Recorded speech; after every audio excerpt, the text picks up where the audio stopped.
ആശാ വർക്കേഴ്സിന്റെ രാപ്പകൽ സമരം ഇന്ന് ഒരു മാസം പിന്നിടുകയാണ്. ആവശ്യങ്ങൾ അംഗീകരിക്കാതെ പിന്നോട്ടില്ല എന്നാണ് അവരുടെ ഉറച്ച നിലപാട്. സമരം അടുത്ത ഘട്ടത്തിലേക്കെന്നാണ് ആശാ വർക്കേഴ്സിന്റെ പ്രഖ്യാപനം. ഈ മാസം 17-ാം തീയതി അതും സംഭവിക്കും. സെക്രട്ടേറിയറ്റ് ആശാ വർക്കേഴ്സ് ഉപരോധിക്കും. ഷെവീദ് റാവുത്തർ ചേരുകയാണ് തിരുവനന്തപുരത്ത്. Shaveed, good morning. Good morning. Good morning. ASHA വർക്കേഴ്സിന് ഒരു സുപ്രഭാതമില്ല എന്നത് നമ്മളെ സങ്കടപ്പെടുത്തുന്നു. പറയൂ.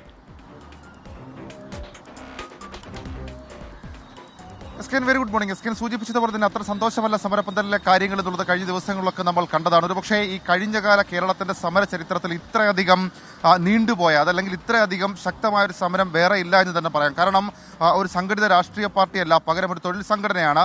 ആ സംഘടന നടത്തിയ സമരത്തിനെതിരെ സർക്കാർ പലതരത്തിലുള്ള നീക്കങ്ങൾ നടത്തി. പക്ഷേ ആ നീക്കങ്ങൾക്ക് മുൻപിലൊന്നും പകച്ചു പോകാതെ ഒടുവിൽ 30 ദിവസം പിന്നിട്ടിരിക്കുന്നു ആശാ വർക്കർമാരുടെ സെക്രട്ടേറിയറ്റിന് മുൻപിലെ രാപ്പകൽ സത്യാഗ്രഹം എന്നുള്ളതാണ് സമരത്തെ വ്യത്യസ്തമാക്കുന്ന ഏറ്റവും പ്രധാനപ്പെട്ട കാര്യം. നമുക്ക് ആ സമരപന്തലിൽ കാണാൻ കഴിയും. ഏതെങ്കിലും തരത്തിൽ ഈ സമരവുമായി ബന്ധപ്പെട്ട് ഏതെങ്കിലും തരത്തിൽ ഒരു പിന്നോട്ട് പോക്കില്ല എന്ന് ഉറപ്പിക്കുന്നുണ്ട് ഈ സമരസമിതി പ്രതിനിധികൾ എന്നുള്ളതും ഏറ്റവും ശ്രദ്ധേയമായിട്ടുള്ള കാര്യം. 17-ാം തീയതി സെക്രട്ടേറിയറ്റിലേക്ക് അവരുടെ ഒരു ഉപരോധ മാർച്ച് ഉൾപ്പെടെയുള്ള കാര്യങ്ങൾ സംഘടിപ്പിക്കുന്നുമുണ്ട്. ഇപ്പോൾ സമരസമിതി പ്രവർത്തകർ തന്നെ നമ്മളോടൊപ്പം ചേരുകയാണ്. ചേച്ചി, ഇത് സമരം ഇങ്ങനെ ശക്തമായി 30 ദിവസം ഏതാണ്ട് ഒരു മാസം പിന്നിടുന്നു. ഇതിൽ ഏറ്റവും നിർണായകമായിട്ടുള്ള കാര്യം നമ്മൾ നടന്നു. ഒരു തരത്തിലുള്ള അക്രമ സ്വഭാവം ഉണ്ടായിട്ടില്ല.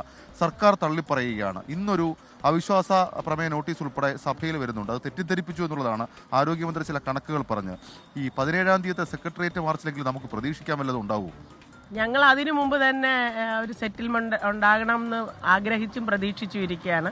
കാരണം ഇത് വളരെ ന്യായമായ കാര്യമാണ്. സർക്കാരിനെ ഒരു തരത്തിലും സമ്മർദ്ദത്തിലാക്കുന്ന അല്ലെങ്കിൽ സാമ്പത്തികമായി ബുദ്ധിമുട്ടിലാക്കുന്ന ഡിമാൻഡല്ല നമ്മൾ ഉന്നയിച്ചിരിക്കുന്നത്. അപ്പോൾ അത് സെറ്റിൽ ചെയ്യാൻ അവർക്ക് തടസ്സമായി നിൽക്കുന്നത് എന്താണെന്ന് സർക്കാരാണ് പരിശോധിച്ച് നോക്കുന്നത്. ഈഗോ ആണോ?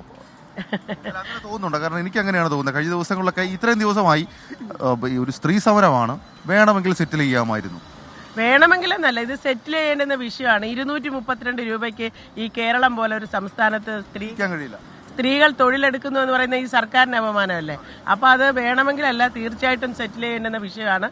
സെറ്റിൽ ചെയ്യാതിരിക്കുന്നതിന് തടസ്സമായി സർക്കാരിന് എന്തൊക്കെയോ നിൽക്കുന്നുണ്ട്. അത് പരിശോധിച്ച് നോക്കണം. ജനവികാരം കണക്കിലെടുക്കണം. ഇത് ആശമാരുടെ വിഷയമല്ല, ഇത് പൊതുസമൂഹത്തിൻ്റെ ഒരു വിഷയമായി ഇന്ന് മാറിയിട്ടുണ്ട്. അപ്പോൾ അത് മനസ്സിലാക്കാനും ഉൾക്കൊള്ളാനും സർക്കാർ തയ്യാറാകണം എന്നുള്ളതാണ് ഞങ്ങളുടെ അഭിപ്രായം. പലതരത്തിലുള്ള മാർച്ചുകൾ കഴിഞ്ഞു, സമര പരിപാടികൾ കഴിഞ്ഞു. നമ്മളെ വനിതാ ദിനത്തിൽ വനിതകളുടെ മഹാസംഗമം നടത്തി. ഇതൊക്കെ കഴിഞ്ഞു. എല്ലാം അവസാന ഘട്ടമാണോ ഈ 17-ാം തീയതി സമരം? ഇല്ല, അങ്ങനെ അവസാന ഘട്ടമൊന്നും ഞങ്ങൾ പറയുന്നില്ല. സർക്കാരാണ് തീരുമാനിക്കേണ്ടത് ഇത് അവസാനത്തെ സമരമാണോ അല്ലയോ എന്നുള്ളത്. ഞങ്ങൾ രാപ്പകൽ സമരമായിട്ട് മുന്നോട്ട് പോകുക. അതിനൊരു ഉയർന്ന ഘട്ടം എന്നുള്ള നിലയിലാണ് നമ്മൾ സെക്രട്ടേറിയറ്റ് ഉപരോധം ഇപ്പോൾ പ്രഖ്യാപിച്ചിരിക്കുന്നത് 17-ാം തീയതി. ഏതായാലും പറഞ്ഞതുപോലെ തന്നെ സർക്കാർ ന്യായമായും പരിഗണിക്കേണ്ട ഒരു ആവശ്യമാണ്. അതല്ലെങ്കിൽ സർക്കാരിൻ്റെ ഭാഗത്ത് നിന്ന് ഇവർ തന്നെ പറയുന്നുണ്ട് പക്ഷേ ആവശ്യമെങ്കിൽ പരിഗണിക്കാൻ കഴിയുന്നൊരു വിഷയമാണ്. പക്ഷേ സർക്കാർ അത് പരിഗണിച്ചിട്ടില്ല. മാത്രവുമല്ല, മറ്റു ചില കാര്യങ്ങൾ സർക്കാർ പറയുകയാണ്. ഏതായാലും ഈ ആശാ വർക്കർമാരുടെ സമരവുമായി ബന്ധപ്പെട്ട്, ആശാ വർക്കേഴ്സിൻ്റെ സമരവുമായി ബന്ധപ്പെട്ട് ആ സമരത്തിൻ്റെ ഭാഗമായി പലവിധ ആവശ്യങ്ങൾ അവർക്ക് നേടിയെടുക്കാൻ കഴിഞ്ഞിട്ടുണ്ട്. പ്രത്യേകിച്ച് അവരുടെ ഓണറേറിയം കുടിശ്ശിക കൊടുത്തു തീർത്തു. ഓണറേറിയത്തിൻ്റെ മാനദണ്ഡം അതടക്കമുള്ള കാര്യങ്ങൾ പിൻവലിച്ചു. പക്ഷേ ഇപ്പോഴും മറ്റ് പല ആനുകൂല്യങ്ങൾ, ഓണറേറിയം വർദ്ധിപ്പിക്കുക, അതേപോലെ തന്നെ വിരമിക്കൽ ആനുകൂല്യം, പെൻഷൻ ആനുകൂല്യം അടക്കമുള്ള പല കാര്യങ്ങൾ അവർക്ക് മുൻപിലുണ്ട്. അതിനൊക്കെ സർക്കാർ എന്തെങ്കിലും ഒരു അനുകൂലമായിട്ടുള്ള സമീപനം സർക്കാരിൻ്റെ ഭാഗത്തു നിന്നുണ്ടാകും. അതുവരെ സമരം തുടരും എന്നുള്ളതാണ് ഇവർ പറഞ്ഞു വെക്കുന്ന കാര്യം. ആറ്റുകാൽ പൊങ്കാലയൊക്കെ വരികയാണ്. സ്വാഭാവികമായും ആ രീതിയിലുള്ള പ്രതിഷേധങ്ങളും നമുക്ക് ഇത്തവണ കാണാം. എസ്കേൻ, താങ്ക് യു ഷെവീദ് റാവുത്തർ. എന്തായാലും അവരുടെ പ്രശ്നങ്ങളിൽ കാര്യമായി ഇടപെടൽ സർക്കാർ നടത്താനുള്ള സമയം അതിക്രമിച്ചു എന്നാണ് എനിക്ക് തോന്നുന്നത്.